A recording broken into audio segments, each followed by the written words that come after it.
I'd like to tell you about the strangest secret in the world. Some years ago, the late Nobel Prize-winning Dr. Albert Schweitzer was being interviewed in London, and a reporter asked him, "Doctor, what's wrong with men today?" And the great doctor was silent a moment, and then he said, "Men simply don't think." It's about this that I want to talk with you. We live today in a golden age. This is an era that man has looked forward to, dreamed of, and worked toward for thousands of years. But since it's here, we pretty well take it for granted. We in America are particularly fortunate to live in the richest land that ever existed on the face of the earth, a land of abundant opportunity for everyone. But do you know what happens? Well, let's take 100 men who start even at the age of 25. Do you have any idea what will happen to those men by the time they're 65? These 100 men who all start even at the age of 25 believe they're going to be successful. If you asked any one of these men if he wanted to be a success, he'd tell you he did. And you'd notice that he was eager toward life, that there was a certain sparkle to his eye, an erectness to his carriage, and life seemed like a pretty interesting adventure to him. But by the time they're 65, 1 will be rich. 4 will be financially independent. 5 will still be working. 54 will be broke. Now think a moment. Out of the 100, only 5 make the grade. Now why do so many fail? What has happened to the sparkle that was there when they were 25? What's become of the dreams, the hopes, the plans? And why is there such a large disparity between what these men intended to do and what they actually accomplished? When we say about 5% achieve success, we have to define success. And here's the best definition I've ever been able to find. Success is the progressive realization of a worthy ideal. If a man is working toward a predetermined goal and knows where he's going, that man is a success. If he's not doing that, he's a failure. Success is the progressive realization of a worthy ideal. Rollo May, the distinguished psychiatrist, wrote a wonderful book called Man's Search for Himself. And in this book he says, the opposite of courage in our society is not cowardice. It is conformity. And there you have the trouble today. It's conformity, people acting like everyone else without knowing why, without knowing where they're going. Now think of it. In America right now, there are over 18 million people 65 years of age and older. And most of them are broke. They're dependent on someone else for life's necessities. Now, we learn to read by the time we're 7. We learn to make a living by the time we're 25. Usually by that time, we're not only making a living, we're supporting a family. And yet, by the time we're 65, we haven't learned how to become financially independent in the richest land that has ever been known. Why? We conform. And the trouble is that we're acting like the wrong percentage group, the 95 who don't succeed. Now, why do these people conform? Well, they really don't know. These people believe that their lives are shaped by circumstances, by things that happen to them, by exterior forces. They're outer-directed people. A survey was made one time that covered a lot of men, working men, and these men were asked, "Why do you work? Why do you get up in the morning?" 19 out of 20 had no idea. If you ask them, they'll say, well, everyone goes to work in the morning, and that's the reason they do it, because everyone else is doing it. Now let's get back to our definition of success. Who succeeds? The only person who succeeds is the person who is progressively realizing a worthy ideal. He's the person who says, I'm going to become this, and then begins to work toward that goal. I'll tell you who the successful people are. A success is the school teacher who's teaching school because that's what he or she wants to do. The success is the woman who's a wife and mother because she wanted to become a wife and mother and is doing a good job of it. The success is the man who runs the corner gas station because that was his dream. That's what he wanted to do. The success is the successful salesman who wants to become a top-notch salesman and grow and build with his organization. A success is anyone who is doing deliberately a predetermined job because that's what he decided to do deliberately. But only 1 out of 20 does that. That's why today there isn't really any competition unless we make it for ourselves.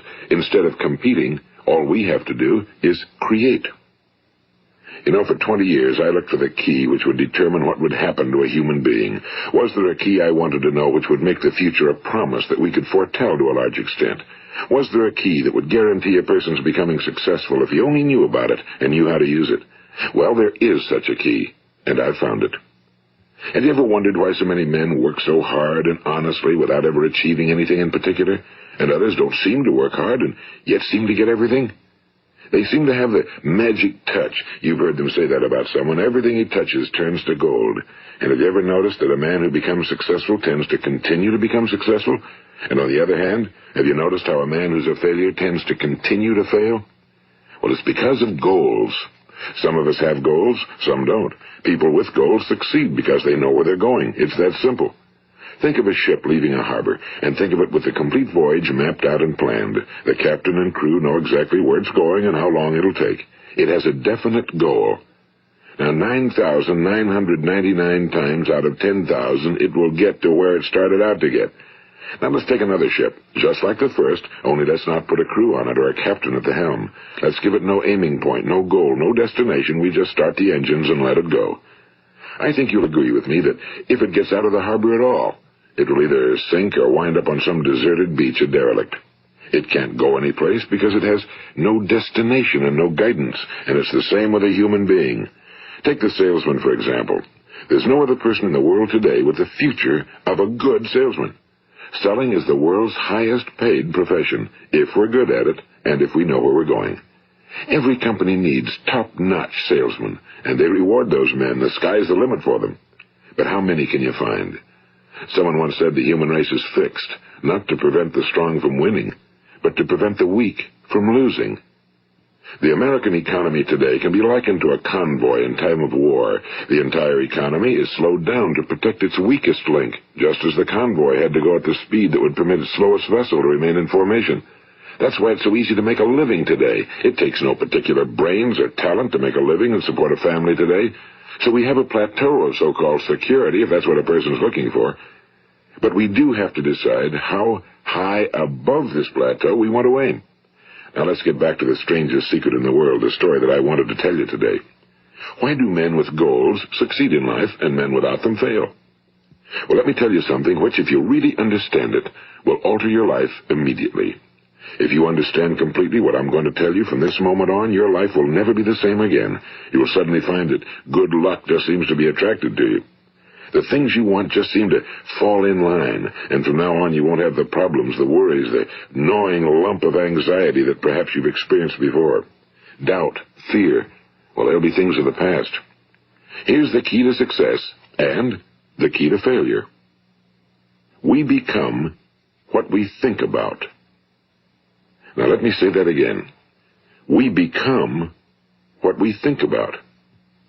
Throughout all history, the great wise men and teachers, philosophers and prophets have disagreed with one another on many different things. It's only on this one point that they are in complete and unanimous agreement.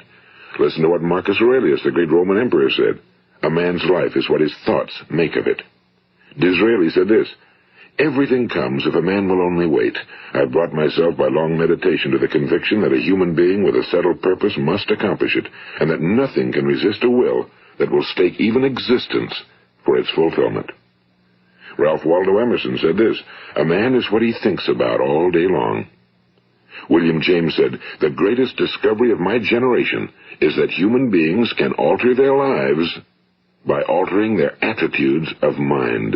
And he also said, we need only in cold blood act as if the thing in question were real, and it will become infallibly real by growing into such a connection with our life that it will become real. It will become so knit with habit and emotion that our interest in it will be those which characterize belief. And he also said, if you only care enough for a result, you will almost certainly attain it. If you wish to be rich, you will be rich. If you wish to be learned, you will be learned. If you wish to be good, you will be good. Only you must then really wish these things and wish them exclusively, and not wish at the same time 100 other incompatible things just as strongly. In the Bible, you read in Mark 9:23, if thou canst believe, all things are possible to him that believeth. My old friend Dr. Norman Vincent Peale put it this way, this is one of the greatest laws in the universe. Fervently do I wish I had discovered it as a very young man. It dawned upon me much later in life, and I found it to be one of the greatest, if not my greatest discovery outside of my relationship to God. The great law, briefly and simply stated, is that if you think in negative terms, you will get negative results. If you think in positive terms, you will achieve positive results. That is the simple fact, he went on to say, which is at the basis of an astonishing law of prosperity and success. In 3 words, believe and succeed. William Shakespeare put it this way: our doubts are traitors and make us lose the good we oft might win by fearing to attempt. George Bernard Shaw said, people are always blaming their circumstances for what they are. I don't believe in circumstances. The people who get on in this world are the people who get up and look for the circumstances they want, and if they can't find them, make them. Well, it's pretty apparent, isn't it? And every person who discovered this for a while believed that he was the first one to work it out. We become what we think about. Now, it stands to reason that a person who's thinking about a concrete and worthwhile goal is going to reach it, because that's what he's thinking about, and we become what we think about.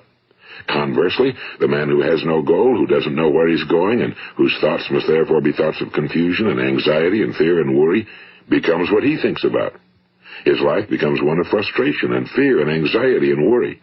And if he thinks about nothing, he becomes nothing. Now, how does it work?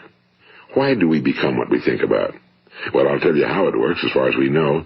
Now, to do this, I want to tell you about a situation that parallels the human mind. Suppose a farmer has some land, and it's good fertile land. Now, the land gives the farmer a choice. He may plant in that land whatever he chooses. The land doesn't care. It's up to the farmer to make the decision. Now, remember, we're comparing the human mind with the land because the mind, like the land, doesn't care what you plant in it. It will return what you plant, but it doesn't care what you plant. Now, let's say that the farmer has 2 seeds in his hand. One is a seed of corn. The other is nightshade, a deadly poison. He digs 2 little holes in the earth, and he plants both seeds, one corn, the other nightshade. He covers up the holes, waters, and takes care of the land, and what will happen? Invariably, the land will return what's planted. As it's written in the Bible, as ye sow, so shall ye reap. Now remember, the land doesn't care. It'll return poison in just as wonderful abundance as it will corn. So up come the 2 plants, one corn, one poison. Now, the human mind is far more fertile, far more incredible and mysterious than the land, but it works the same way. It doesn't care what we plant. Success, failure. A concrete, worthwhile goal, or confusion. Misunderstanding, fear, anxiety, and so on. But what we plant, it must return to us. You see, the human mind is the last great unexplored continent on Earth. It contains riches beyond our wildest dreams. It will return anything we want to plant. Now, you might say, well, if that's true, why don't people use their minds more? Well, I think they figured out an answer to that one, too. Our mind comes as standard equipment at birth. It's free, and things that are given to us for nothing we place little value on. Things that we pay money for, we value. The paradox is that exactly the reverse is true. Everything that's really worthwhile in life came to us free. Our minds, our souls, our bodies, our hopes, our dreams, our ambitions, our intelligence, our love of family and children and friends and country, all these priceless possessions are free. But the things that cost us money are actually very cheap and can be replaced at any time. A good man can be completely wiped out and make another fortune. He can do that several times. Even if our home burns down, we can rebuild it. But the things we got for nothing, we can never replace. The human mind isn't used because we take it for granted. Familiarity breeds contempt. It can do any kind of job we assign to it, but generally speaking, we use it for little jobs instead of big, important ones. Universities have proved that most of us are operating on about 10% or less of our abilities. So decide now, what is it you want? Plant your goal in your mind. It's the most important decision you'll ever make.